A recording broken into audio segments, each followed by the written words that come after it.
Capítulo 2, Parte 1. O Dorminhoco. Roger Zelazny. 1. A longa caminhada para casa. Ele tinha 14 anos de idade quando o sono se tornou seu inimigo, uma coisa sombria e terrível que aprendeu a temer como outros temiam a morte. Mas não era uma questão de neurose em qualquer uma de suas mais misteriosas formas. Em geral, uma neurose tem elementos irracionais, enquanto seu medo vinha de uma causa específica e seguia um rumo tão lógico quanto um teorema de geometria. Não que não houvesse irracionalidade em sua vida, muito pelo contrário, mas isso era uma consequência e não a causa de seu quadro. Pelo menos foi o que disse a si mesmo mais tarde. Resumindo, o sono era sua ruína, sua nêmese, era seu inferno em prestações. Croyd Cranston havia concluído 8 séries na escola e não conseguiu passar pela 9ª. Não foi por qualquer falha sua. Embora não fosse dos primeiros da turma, também não era dos últimos. Era um garoto comum, com um corpo comum, rosto sardento, olhos azuis e cabelos castanhos lisos. Gostava de brincar de guerra com os amigos até a guerra de verdade terminar. Depois passaram a brincar cada vez mais de polícia e ladrão. Quando era guerra, ele esperava, não com muita paciência, por sua oportunidade de ser o grande piloto de caça Jet Boy. Depois da guerra, em Polícia e Ladrão, ele normalmente era um ladrão. Ele começou a 9ª série, mas como muitos outros, nunca passou do primeiro mês, setembro de 1946. Está olhando o quê? Ele se lembrava da pergunta da senhorita Marston, mas não de sua expressão, porque não se virara do espetáculo. Não era incomum os garotos de sua sala olharem pela janela com frequência cada vez maior assim que as 3 horas da tarde chegavam a uma distância crível. Mas era incomum não se virarem rapidamente quando chamados, simulando mais um pouco de atenção enquanto esperavam pelo sinal do final da aula. Em vez disso, ele respondeu: os balões. Como 3 outros garotos e 2 meninas que também tinham uma boa linha de visão estavam olhando na mesma direção, a senhorita Marston, sua própria curiosidade despertada, foi até a janela, parou lá e olhou. Eles estavam bem no alto, 5 ou 6 deles, aparentemente, coisinhas pequenas no final de um corredor de nuvens, se deslocando como se unidos. E havia um avião na vizinhança, fazendo uma passagem rápida por eles. Lembranças em preto e branco de cinejornais, ainda frescas, vieram à mente. Realmente parecia que o avião estava atacando os peixes prateados. A senhorita Marston observou por algum tempo, depois se virou. Certo, turma, começou. É apenas... Então as sirenes soaram. A senhorita Marston sentiu os ombros subindo e enrijecendo involuntariamente. Ataque aéreo! Gritou uma garota chamada Charlotte na primeira fila. Não é, disse Jimmy Walker, o aparelho nos dentes cintilando. Não tem mais. A guerra acabou. Eu sei como eles soam, disse Charlotte. Sempre que havia um blackout... Mas não tem mais guerra, afirmou Bob Transon. Agora já chega, turma, disse a senhorita Marston. Eles talvez estejam fazendo um treinamento. Mas ela olhou novamente pela janela e viu um pequeno clarão de fogo no céu antes de uma barreira de nuvens bloquear sua visão do combate aéreo. Fiquem em seus lugares, disse, enquanto vários alunos se levantavam e iam na direção da janela. Vou conferir na secretária e descobrir se há algum treinamento que não foi anunciado. Volto logo. Podem conversar se for em voz baixa. Ela saiu, batendo a porta após passar. Croyd continuou a olhar para a cortina de nuvens, esperando que se abrisse novamente. É Jet Boy, disse a Bob Transon da outra fileira. Ah, até parece, respondeu Bob. O que estaria fazendo lá em cima? A guerra acabou. É um avião a jato. Vi nos noticiários e é assim que funciona. E ele é o melhor. Você está inventando tudo isso, disse Lisa do fundo da sala. Croyd deu de ombros. Tem alguém mal lá em cima e ele está lutando contra, disse. Eu ouvi o fogo, há tiros. As sirenes continuavam a berrar. Da rua do lado de fora subiram sons de pneu travando, seguindo pelo som breve de uma buzina de carro e o baque surdo de uma colisão. Acidente! Gritou Bob, e todos se levantaram e foram para a janela. Croyd então se levantou, não querendo ter a visão bloqueada, e como estava perto, conseguiu um bom lugar. Mas não olhou para o acidente, continuou a fitar o céu. Entrou no porta-malas, disse Joe Sarzano. O quê? Perguntou uma garota. Croyd então ouviu as explosões distantes. O avião não era mais visto. Que barulho é esse? Perguntou Bob. Fogo antiaéreo, respondeu Croyd. Você está maluco. Eles estão tentando derrubar a coisa, o que quer que seja. É claro, como nos filmes. As nuvens começaram a se fechar novamente. Mas enquanto isso acontecia, Croyd achou ter deslumbrado o jato novamente, indo em rota de colisão contra os balões. Sua visão então foi bloqueada antes que pudesse ter certeza. Droga, falou. Pega eles, Jetboy. Bob riu e Croyd empurrou com força. Ei, cuidado com o que está empurrando. Croyd se virou para ele, mas Bob parecia não querer continuar com a confusão. Estava olhando para a janela novamente, apontando. Por que todas aquelas pessoas estão correndo? Não sei. É um acidente? Não. Olha, mais um. Um Studebaker azul havia feito a curva rápido, desviado para não acertar os carros parados e batido em um Ford que se aproximava. Os dois carros ficaram inclinados. Outros veículos frearam e pararam para não bater neles. Várias buzinas começaram a soar. Os sons abafados da defesa antiaérea continuaram em meio ao uivo das sirenes. As pessoas agora estavam correndo pelas ruas, sequer parando para olhar os acidentes. Acha que a guerra recomeçou? Perguntou Charlotte. Não sei, disse Léo. O som de uma sirene da polícia de repente se misturou aos outros barulhos. Jesus, disse Bob. Aí vem outro. Antes que ele terminasse de falar, um Pontiac havia entrado na traseira de um dos veículos parados. 3 duplas de motoristas se enfrentavam de pé, uma dupla com raiva, as outras simplesmente conversando e eventualmente apontando para cima. Logo, todos se separaram e saíram apressados pela rua. Isso não é um exercício, disse Joe. Eu sei, respondeu Croyd, olhando para a área onde uma nuvem tinha ficado cor-de-rosa por causa do brilho que escondia. Acho que é alguma coisa muito ruim. Ele se afastou da janela. Estou indo para casa agora, disse. Você vai se meter em confusão, afirmou Charlotte. Ele olhou para o relógio. Aposto que o sinal toca antes que ela volte, respondeu. Se você não for agora, acho que não vão nos deixar sair com o que está acontecendo e quero ir para casa. Ele se virou e foi até a porta. Eu também vou, disse Joe. Vocês vão se meter em confusão. Eles seguiram pelo corredor. Quando se aproximavam da porta da frente, uma voz adulta masculina chamou do saguão.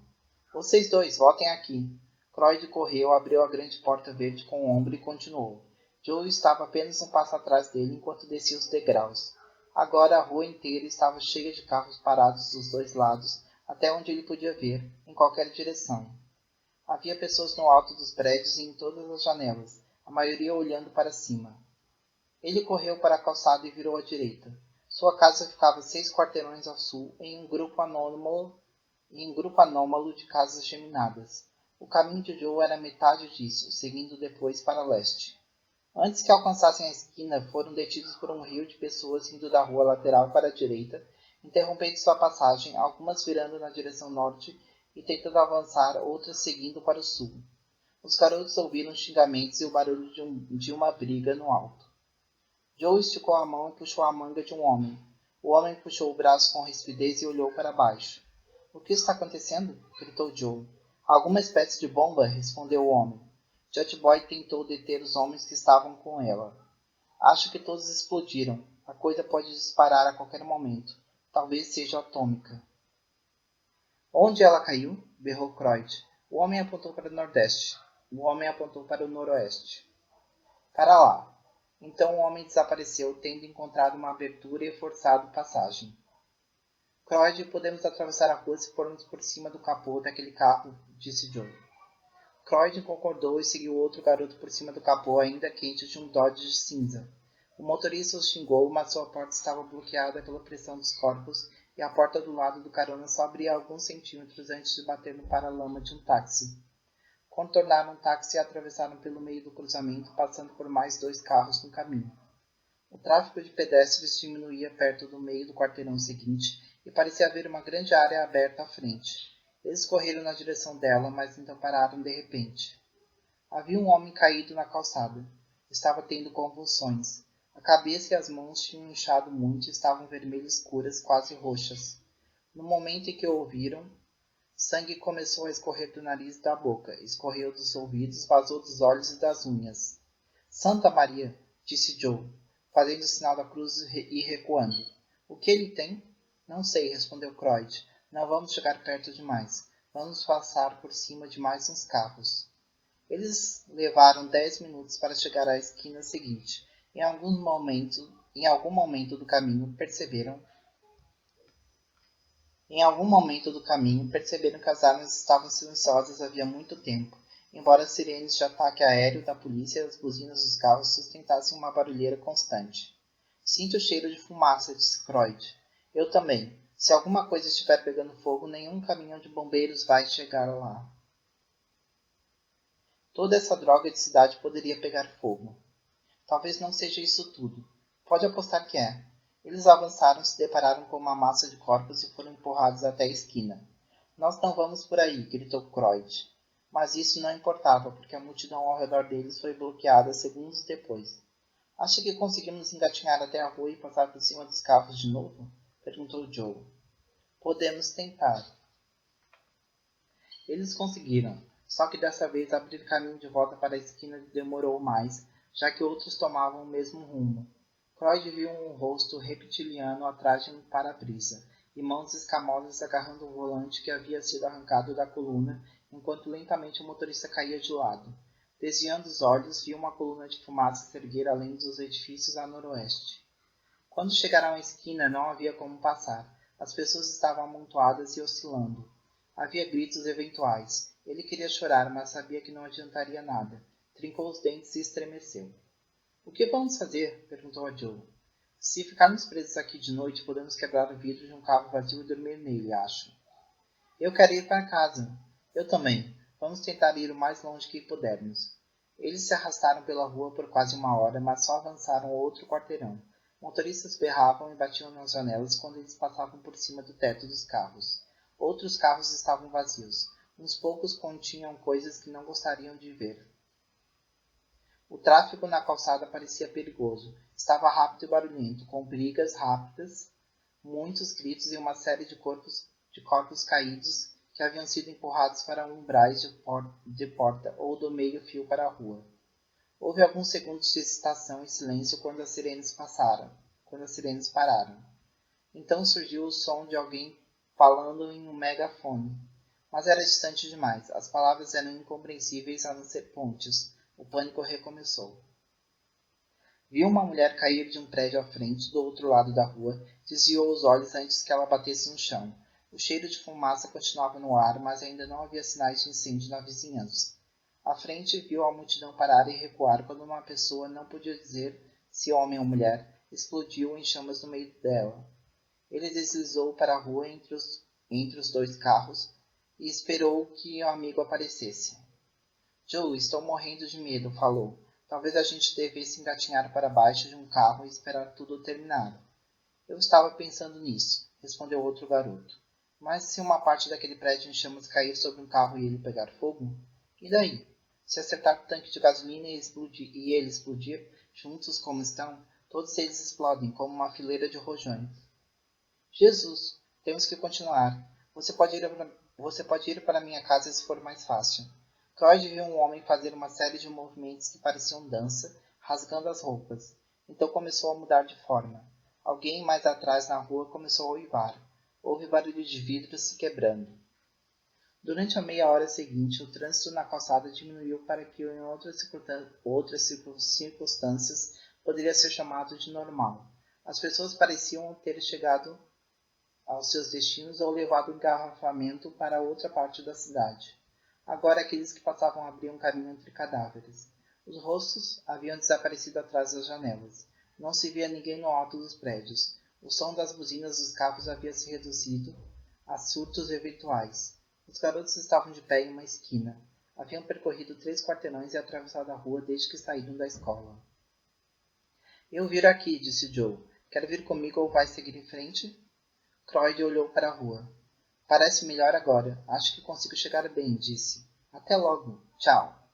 Joe foi apressado para a esquerda. Croyd observou por um momento, depois avançou. Mais adiante, na rua, um homem saiu correndo de uma porta, gritando. Ele pareceu ficar maior e seus movimentos se tornaram mais erráticos à medida que seguia para o centro da rua. Então explodiu. Croyd pressionou as costas contra a parede de tijolos à sua esquerda e observou, com o coração acelerado, mas não houve mais nenhuma perturbação. Ouviu o megafone de novo, de algum ponto a oeste, e dessa vez as palavras eram mais claras. As pontes estão fechadas para carros e pedestres. Não tentem usar as pontes. Voltem para suas casas. As pontes estão fechadas. Ele tornou a avançar. Uma única sirene soou em algum lugar a leste. Um avião passou acima, voando baixo. Havia um corpo retorcido em um umbral à esquerda. Ele desviou os olhos e acelerou o passo. Viu fumaça do outro lado da rua, procurou chamas e as viu se erguendo do corpo de uma mulher sentada no degrau de uma entrada com as mãos na cabeça. Ela parecia encolher enquanto ele olhava, depois caiu para a esquerda com um barulho de chocalho. Ele cerrou os punhos e seguiu em frente. Um caminhão do exército saiu da rua lateral na esquina em frente. Ele correu até lá. Um rosto com capacete se virou para ele do lado do carona. — Por que está na rua, filho? Perguntou o homem. — Estou indo para casa, respondeu. — Onde fica? Ele apontou para a frente. — 2 quarteirões, disse. — Vá direto para casa, ordenou o homem. — O que está acontecendo? — Estamos sob lei marcial. Todos têm que ficar em casa. Também é uma boa ideia manter as janelas fechadas. — Por quê? Parece que foi alguma espécie de bomba biológica que explodiu. Ninguém sabe ao certo. Era o Jetboy que... Jetboy está morto. Ele tentou detê-los. Os olhos de Croyd de repente se encheram de lágrimas. Vá direto para casa. O caminhão atravessou a rua e seguiu para o oeste. Croyd atravessou correndo e desacelerou ao chegar à calçada. Começou a tremer. De repente, se deu conta da dor dos joelhos que os havia arranhado ao engatinhar sobre veículos. Enxugou os olhos. Sentiu um frio terrível. Parou no meio do quarteirão e bocejou várias vezes. Cansado. Estava inacreditavelmente cansado. Começou a se mover. Seus pés pareciam mais pesados do que nunca. Parou novamente sob uma árvore. Ouviu um gemido acima de sua cabeça. Quando ergueu os olhos, percebeu que não era uma árvore. Era alto e marrom, com raízes esguio, mas havia um rosto humano imensamente alongado perto do alto e era de lá que vinha o gemido. Enquanto se afastava, um dos galhos agarrou seu ombro, mas era uma coisa fraca e mais alguns passos o deixaram fora de alcance. Ele choramingou. A esquina parecia estar a quilômetros de distância, e depois havia mais um quarteirão. Ele estava com demorados acessos de bocejo e um mundo refeito perdera a capacidade de surpreendê-lo. E daí se um homem voava sem ajuda pelas ruas laterais? Ou se havia uma poça com o rosto humano na sarjeta à sua direita? Mais corpos, um carro virado, uma pilha de cinzas, fios telefônicos pendurados. Ele se arrastou até a esquina, apoiou-se em um poste, escorregou lentamente e se sentou encostado nele. Queria fechar os olhos, mas aquilo era tolice. Ele morava logo ali. Só mais um pouco e poderia dormir na própria cama. Agarrou o poste e se levantou com dificuldade. Mais uma travessia. Chegou ao seu quarteirão, a visão embaçada. Só mais um pouco. Ele conseguia ver a porta. Ouviu o som deslizante e rangente de uma janela se abrindo. Ouviu seu nome ser chamado acima. Ergueu os olhos. Era Ellen, filha caçula dos vizinhos, olhando para ele. Lamento pela morte do seu pai, disse. Ele quis chorar, mas não conseguiu. Os bocejos esgotaram toda a sua força. Ele se apoiou na porta e tocou a campainha. O bolso com a chave dentro parecia muito distante. Quando seu irmão Carl abriu a porta, ele caiu aos seus pés e descobriu que não conseguia se levantar. Estou muito cansado, disse a ele e fechou os olhos. 2. Um assassino no coração do sonho. A infância de Croyd desapareceu enquanto dormia naquele primeiro dia da carta selvagem. Quase 4 semanas passaram antes que ele acordasse e estava mudado assim como o mundo ao redor. Não era apenas que estivesse 15 centímetros mais alto, mais forte do que achava que alguém poderia ser e coberto com finos pelos vermelhos. Também descobriu rapidamente, enquanto se olhava no espelho do banheiro, que os pelos tinham propriedades peculiares. Sentindo repulsa por sua aparência, desejou que não fossem vermelhos. Imediatamente começaram a desbotar até um tom louro claro, e ele sentiu um formigamento não exatamente desagradável sobre toda a superfície do corpo. Intrigado, desejou que virassem verdes e viraram. Novamente o formigamento, dessa vez mais como uma onda de vibração passando. Ele quis preto e enegreceram. Depois mais uma vez claros. Só que dessa vez ele não parou em louro claro. Mais claro, giz, albino. Ainda mais claro. Qual era o limite? Começou a sumir de vista. Podia ver a parede Podia ver a parede de azulejos atrás, através de seu perfil esmaecido no espelho. Mas, claro, sumiu. Levou as mãos diante do rosto e não viu nada.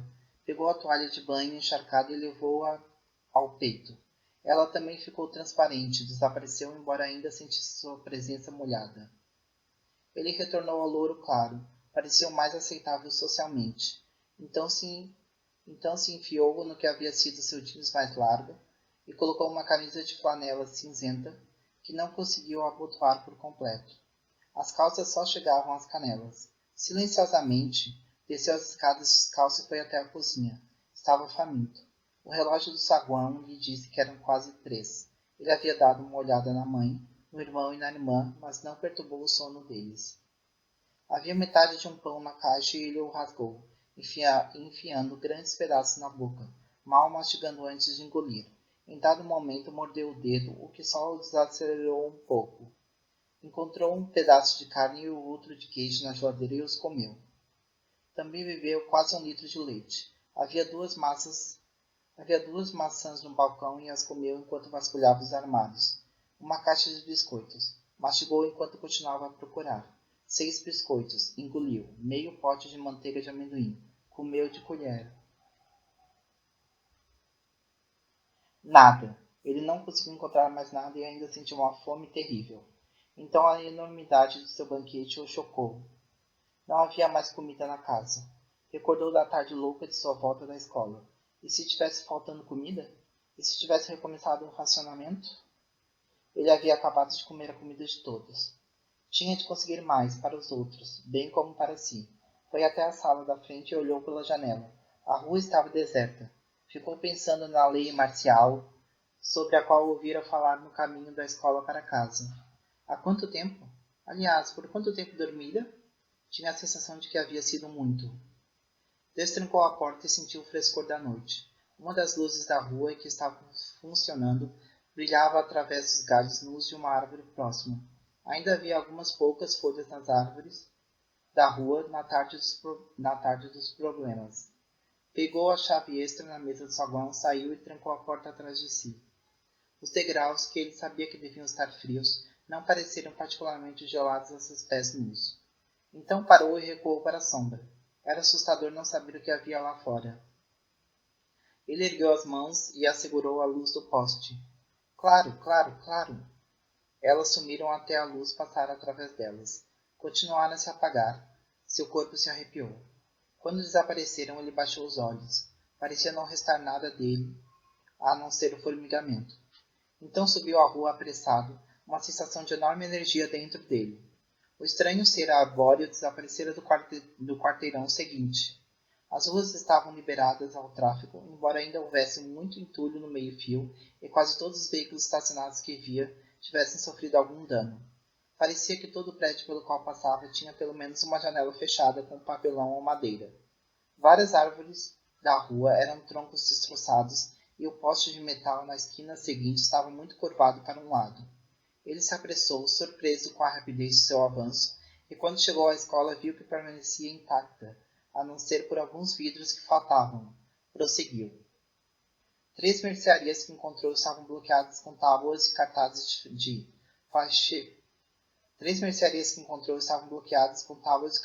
de fechada até segunda ordem. Invadiu a terceira. As tábuas ofereceram pouca resistência quando as empurrou. Ele achou o interruptor e o acionou.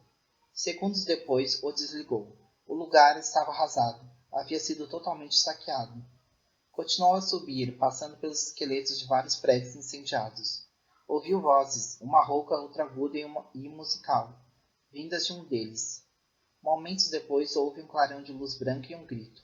Simultaneamente, um pedaço de parede de tijolos desmoronou, caindo sobre a calçada às suas costas. Não viu motivo para investigar. Em certo momento também achou ter ouvido vozes saindo de bueiros.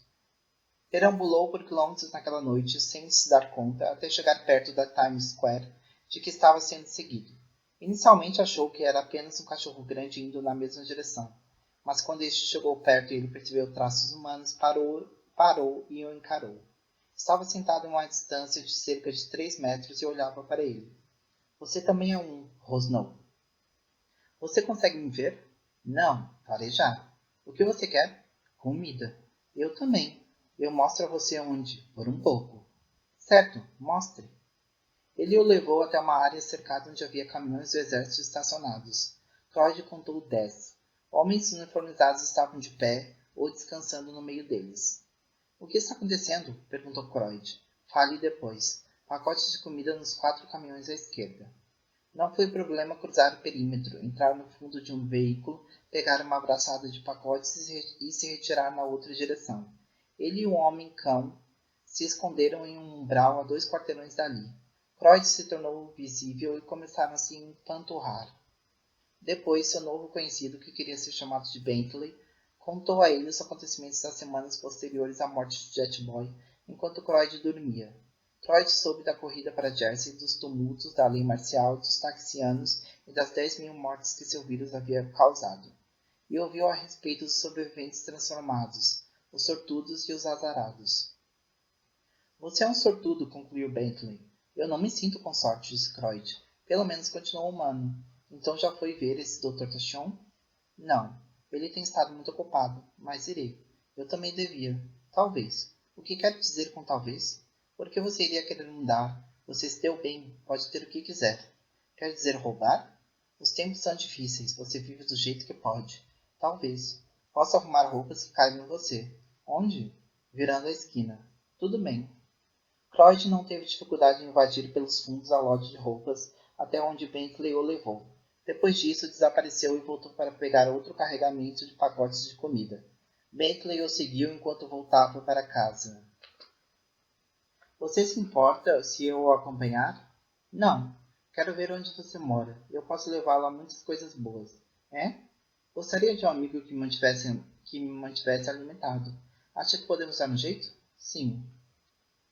Nos dias que se seguiram, Croyd se tornou o provedor da família. O irmão mais velho e a irmã não perguntavam como ele arrumava a comida ou, depois, o dinheiro que conseguia aparentemente com facilidade durante as ausências noturnas. Nem a mãe, distraída pela dor da morte do marido, pensou em perguntar. Bentley, que dormia em algum lugar na vizinhança, se tornou seu guia e seu mentor nessas empreitadas, bem como seu confidente em outras questões. Eu talvez devesse procurar o médico que você mencionou, disse Croyd, pousando a caixa de enlatados que tirara de um armazém e se sentando nela. Tachon? Perguntou Bentley, se esticando de um modo pouco canino. É. O que há de errado? Não consigo dormir. Já se passaram 5 dias desde que acordei assim e não dormi desde então. E daí? Qual o problema com isso? Mais tempo para fazer o que quer. Mas finalmente estou ficando cansado e ainda assim não consigo dormir. Você vai sentir sono na hora certa. Não vale a pena incomodar Tachon. Além disso, se ele tentar te curar, suas chances são apenas de uma em 3 ou 4. Como sabe disso? Eu procurei. E? Croyd comeu uma maçã. Você vai tentar? Perguntou. Se conseguir tomar coragem, respondeu Bentley. Quem quer passar a vida como um cachorro? E além disso, não exatamente um bom cachorro. Por falar nisso, quando passarmos por um pet shop, queria que você entrasse e pegasse uma coleira antipulgas para mim. Claro, fico pensando. Se eu for dormir, dormirei tanto tempo quanto antes? Bentley tentou dar de ombros, desistiu. Quem sabe? Quem cuidará da minha família? Quem cuidará de você? Entendi. Se você parar de sair à noite, vou esperar um pouco e depois tentar a cura. Quanto à sua família, é melhor juntar um punhado de dinheiro. As coisas vão ficar mais tranquilas se dinheiro é a solução. Você está certo. Você é forte pra caramba. Acho que conseguiria abrir um cofre? Talvez. Não sei. Podemos tentar um a caminho de casa. Conheço um bom lugar. Certo. E um pouco de talco anti-pulgas. Foi perto do amanhecer, quando estava sentado, lendo e comendo, que começou a bocejar de forma incontrolável. Quando se levantou, havia um peso em seus membros que não existia antes. Subiu as escadas e entrou no quarto de Carl. Sacudiu o irmão pelo ombro até que acordasse. Qual é, Croyd? Perguntou. Estou com sono. Então vá para a cama. Passou muito tempo. Talvez eu durma muito de novo. Ah, então tem algum dinheiro? Então tem algum dinheiro aqui? Para cuidar de todos os casos isso aconteça. Ele abriu a gaveta de cima do gaveteiro de Carl e enfiou um grande maço de notas sob as meias. Ah, Croyd, onde você conseguiu todo esse dinheiro? Não é da sua conta, volte a dormir. Ele foi para o quarto, se despiu e se enfiou na cama. Sentia muito frio. Quando acordou, tinha gelo nas vidraças da janela. Ao olhar para fora, viu que havia neve no chão sobre um céu túmbio. Sua mão no peitoril era larga e escura, os dedos curtos e grossos. Ao se examinar no banheiro, descobriu que tinha cerca de 1,65 de altura, poderosamente corpulento, com cabelos e olhos escuros e sulcos rígidos, como cicatrizes na frente das pernas, nas laterais dos braços, sobre os ombros, descendo as costas e subindo o pescoço. Demorou mais 15 minutos para aprender que podia elevar a temperatura da mão até o ponto em que a toalha que estava segurando pegasse fogo. Apenas mais alguns minutos e descobriu que podia gerar calor em todo lugar, até seu corpo inteiro reluzir, embora lamentasse pela pegada que havia gravado no linóleo e pelo buraco que seu outro pé fez no tapete. Dessa vez havia muita comida na cozinha e ele comeu sem parar durante mais de 1 hora até a fome passar. Vestiu uma calça e um casaco de moletom, refletindo sobre a variedade de roupas que precisaria manter se mudasse de forma cada vez que dormisse. Agora não havia nenhuma dificuldade para conseguir comida. O enorme número de mortes ocorridas desde a liberação do vírus resultara em abundância nos depósitos locais e as lojas estavam reabrindo com suas rotinas de distribuição normalizadas.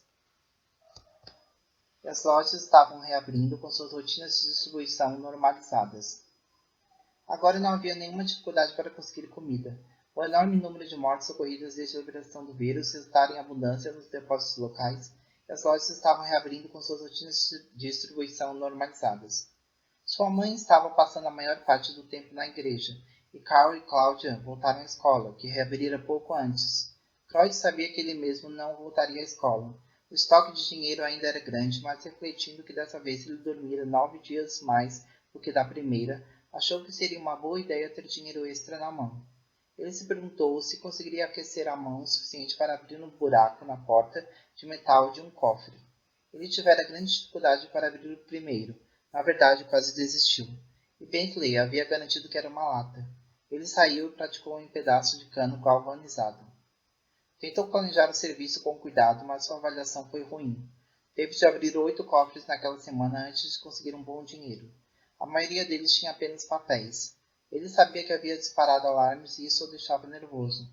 Esperava que suas digitais também mudassem enquanto dormia.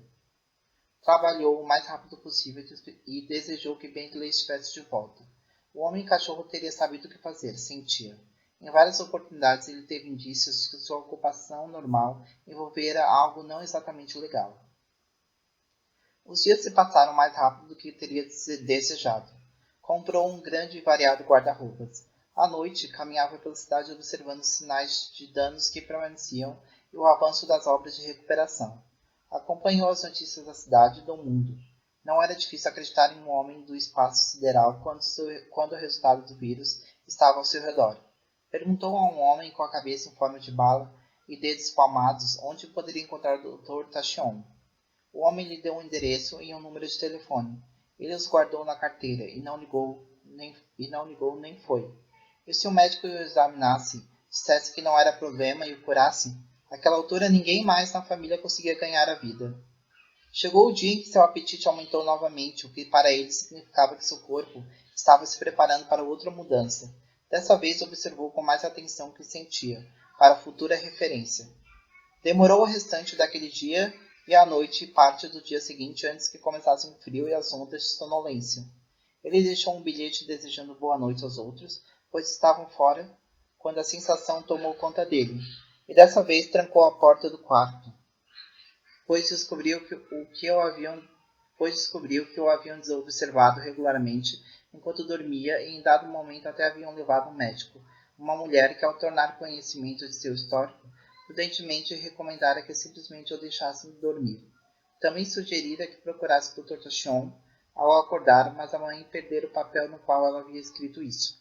A cabeça da Sra. Cranston parecia frequentemente distraída naqueles dias. Ele teve o sonho novamente, e dessa vez se deu conta de que era novamente, e foi a primeira vez em que se lembrou dele. A apreensão lembrava seus sentimentos no dia em que voltara da escola para casa pela última vez. Estava caminhando pelo que parecia uma rua vazia no crepúsculo. Algo se mexeu atrás dele, que se virou e olhou. Pessoas saíam de umbrais, janelas, carros, bueiros e todos e todos olhavam para ele, se moviam na sua direção. Continuou em seu caminho e ouvi algo como um suspiro coletivo às suas costas. Quando olhou novamente, todos estavam correndo na sua direção de forma ameaçadora, expressões de ódio nos rostos. Começou a correr, certo de que pretendiam sua destruição. Eles o perseguiram. Quando acordou, estava repugnante e não tinha poderes especiais. Estava sem pelos, tinha um focinho e estava coberto de escamas cinzas esverdeadas. Os dedos eram alongados e tinham articulações extras. Os olhos eram amarelos e estreitos. Sentia dores nas coxas e na base da coluna se ficasse em pé muito tempo. Era mais fácil andar pelo quarto de 4. Quando fez uma exclamação em voz alta sobre sua condição, sua fala tinha um sibilo pronunciado. Era começo de noite e ouviu vozes no andar de baixo. Abriu a porta e chamou, e Claude e Carl correram para o seu quarto. Ele entreabriu a porta e permaneceu atrás dela. Croyd, você está bem? Perguntou Carl. Sim e não, sibilou. Ficarei bem. Neste exato instante estou morrendo de fome. Tragam comida, muita. Qual o problema? Perguntou Cláudia. Você não vai sair? Depois. Falar depois. Comida agora. Ele se recusou a sair do quarto ou a deixar a família vê-lo. Eles levaram a ele a comida, revistas, jornais. Escutou o rádio e andou de um lado para o outro. Quadrúpede. Dessa vez o sono era algo a ser cortejado em vez de temido. Ele se deitou na cama esperando que viesse logo. Mas isso lhe foi negado a maior parte da semana. Quando acordou novamente, se viu com um pouco mais de 1,80 de altura, cabelos escuros, magro e com traços que não eram desagradáveis.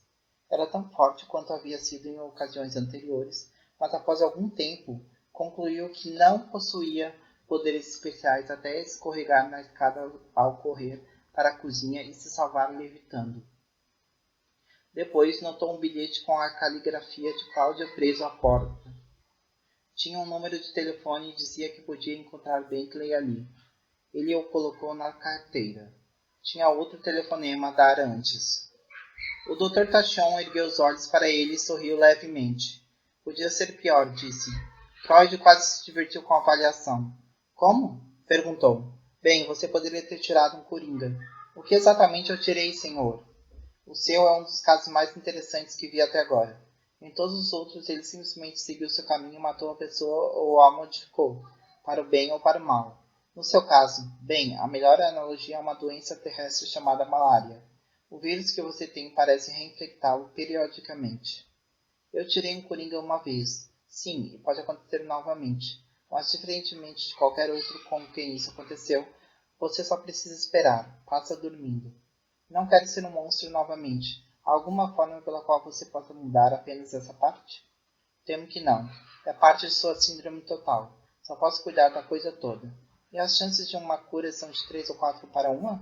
Quem lhe disse isso? Um coringa chamado Bentley. Ele meio que parecia um cachorro. Bentley foi um dos meus sucessos. Ele agora voltou ao normal. Na verdade, acabou de sair daqui. Mesmo? Bom saber que alguém conseguiu. Tachon desviou os olhos. Sim, respondeu um instante depois. Diga-me uma coisa. O quê? Se eu só mudo quando durmo, então posso evitar uma mudança permanecendo acordado, certo? Entendo o que quer dizer. Sim, um estimulante poderia afastar isso um pouco. Se você sentir que está vindo quando estiver em algum lugar, a cafeína de 2 xícaras de café provavelmente irá segurar tempo suficiente para que volte para casa. Não há nada mais forte. Algo que elimine isso por mais tempo? Sim, há estimulantes poderosos, anfetaminas, por exemplo, mas podem ser perigosos caso tomem demais ou por tempo demais. De que forma são perigosos? Nervosismo, irritabilidade, belicosidade. Depois, psicose tóxica, com ilusões, alucinações, paranoia. Loucura? Sim. Bem, você pode simplesmente parar de chegar perto disso, não? Não acho que seja tão fácil. Eu odiaria ser um monstro novamente, ou... Você não disse, mas não é possível que eu simplesmente morra durante um dos comas? Existe essa possibilidade. É um vírus terrível. Mas você já passou por vários ataques, o que me leva a crer que seu corpo sabe o que está fazendo. Eu não me preocuparia demais com isso. É a parte do Coringa que me incomoda de verdade. Essa é uma possibilidade que você simplesmente terá que aceitar. Certo, obrigado, doutor. Gostaria que viesse a um monte de sinais da próxima vez que sentir que está começando. Eu realmente gostaria de observar o processo em você. Eu prefiro que não. Tachon assentiu com a cabeça. Ou pouco depois de você acordar. Talvez, disse Croyd e apertou a mão dele. Por falar nisso, doutor, como se escreve anfetamina? Croyd parou no apartamento dos Tarzan depois, pois não via Joe desde aquele dia de setembro em que saíram da escola juntos e a necessidade de ganhar a vida reduziu seu tempo livre desde então. A senhora Tarzan entreabriu a porta e olhou para ele. Depois que se identificou e tentou explicar sua mudança de aparência, ela ainda se recusou a abrir mais a porta. Meu Joe também mudou, disse ela. Ah, como ele mudou? Perguntou. Mudou, isso é tudo, mudou. Vá embora.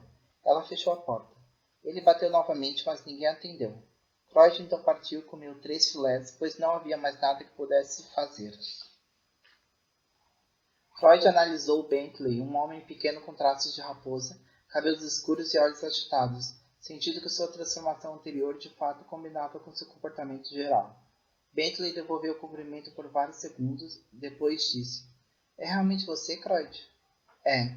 Venha, sente-se, tome uma cerveja. Temos muito a conversar. Ele deu um passo para o lado e Croyd entrou no apartamento belamente mobiliado. Fiquei curado e voltei aos negócios. Os negócios estão péssimos, disse Bentley, depois que tinham se sentado. Qual a sua história? Croyd contou a ele sobre as mudanças e os poderes que experimentara e sua conversa com Tachion. A única coisa que nunca contou a ele foi sua idade, já que todas as suas transformações tinham uma aparência de maturidade. Ele temia que Bentley não confiasse nele da mesma forma caso soubesse. Você fez esses outros serviços de modo errado, disse o homenzinho, acendendo o cigarro e tossindo. Tentativa e erro nunca é bom. Você precisa de um pouco de planejamento, e isso deve ser ajustado ao seu talento especial a cada vez. Você diz que dessa vez consegue voar? Sim, certo. Há muitos lugares no alto de arranha-céus que as pessoas acham bastante seguros. Desta vez atacamos esses. Sabe, você tem o melhor físico possível. Mesmo que alguém o veja, não importa. Estará diferente da vez seguinte. E você me consegue as anfetaminas? Tudo o que você quiser. Volte aqui amanhã, à mesma hora, mesma estação. Talvez eu tenha arrumado um serviço para nós, e terei seus comprimidos. Obrigado, Bentley. É o mínimo que posso fazer. Se continuarmos juntos, ficaremos ricos. Bentley planejou um bom serviço e 3 dias depois Croyd levou para casa mais dinheiro do que já tivera antes. Deu a maior parte dele para Carl, que estava cuidando das finanças da família. Vamos dar uma volta, disse Carl, escondendo o dinheiro atrás de uma fila de livros e olhando significativamente para a sala, onde a mãe estava com Cláudia. Croyd fez que sim com a cabeça. Claro.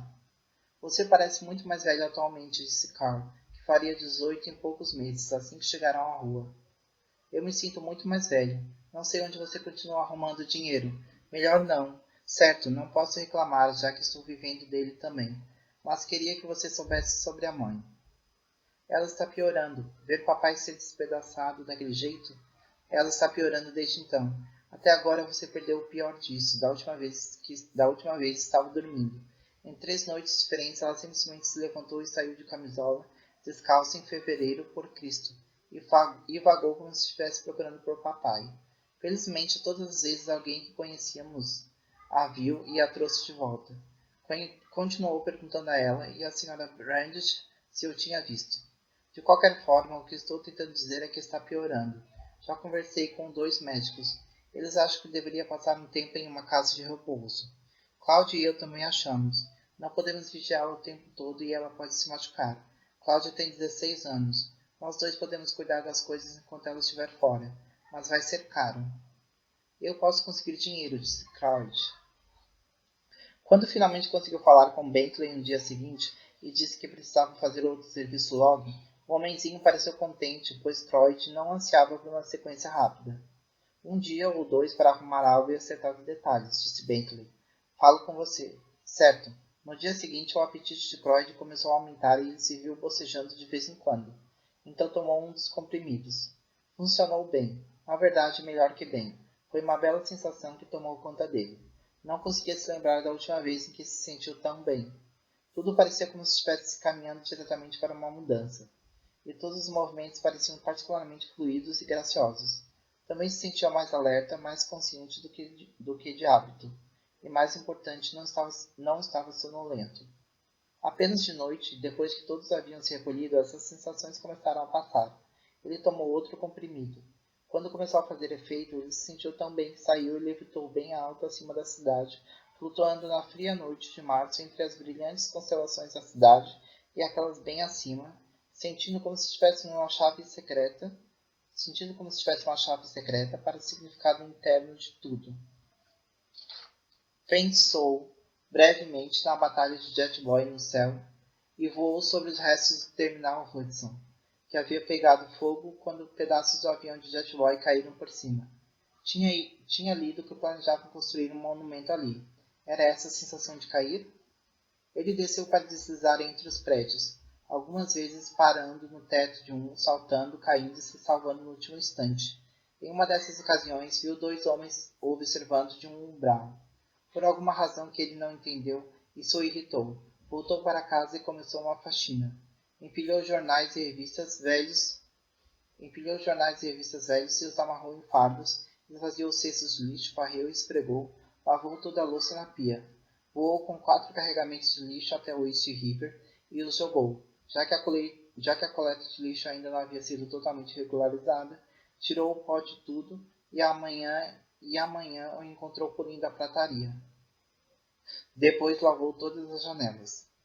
Foi de repente que se viu fraco e trêmulo. Ele se deu conta de que era e tomou outro comprimido e colocou um bule de café para filtrar. Os minutos se passaram. Era difícil permanecer sentado, confortável em uma posição. Ele não gostava do formigamento nas mãos. Lavou-as várias vezes, mas não passou. Finalmente tomou outro comprimido. Olhou o relógio e escutou o som do bule de café. Quando o café ficou pronto, o formigamento e o tremor começaram a passar. Ele se sentiu muito melhor. Enquanto tomava o café, pensou novamente nos dois homens no umbral. Estavam rindo dele? Sentiu um surto de raiva rápido, embora não tivesse realmente visto seus rostos. Reparado em suas expressões. Observando. Se tivessem mais tempo, poderiam ter jogado uma pedra. Balançou a cabeça. Isso era tolice. Eram apenas dois caras. De repente ele quis correr para fora e caminhar pela cidade, talvez voar novamente. Mas podia perder o telefonema de Bentley caso ligasse. Começou a andar de um lado para o outro, tentou ler, mas não conseguiu se concentrar tão bem como de costume. Finalmente ligou para Bentley. Ainda não conseguiu nada? Perguntou. Ainda não, Croyd. Por que a pressa? Estou começando a sentir sono. Entende o que eu quero dizer? Ah, sim. Já tomou aquela merda? Aham. Precisei. Certo. Olhe, vá o mais devagar possível. Estou trabalhando em 2 coisas. Vou tentar ter algo acertado até amanhã. Se não tiver nada, você para de tomar a coisa e vai para a cama. Podemos fazer isso da próxima vez, entendeu? Quero fazer desta vez, Bentley. Falo com você amanhã. Agora relaxe. Ele saiu e caminhou. Era um dia nublado, com neve e gelo em alguns pontos do chão. De repente se deu conta de que não havia comido desde o dia anterior. Isso tinha de ser ruim, considerando que passou a ser seu apetite normal. Deviam ser os comprimidos fazendo efeito, concluiu. Procurou um restaurante decidido a se obrigar a comer algo. Enquanto caminhava, lhe ocorreu que não queria se sentar no meio de uma multidão e comer. A ideia de ter todos ao redor era perturbadora. Não, ele faria um pedido para a viagem.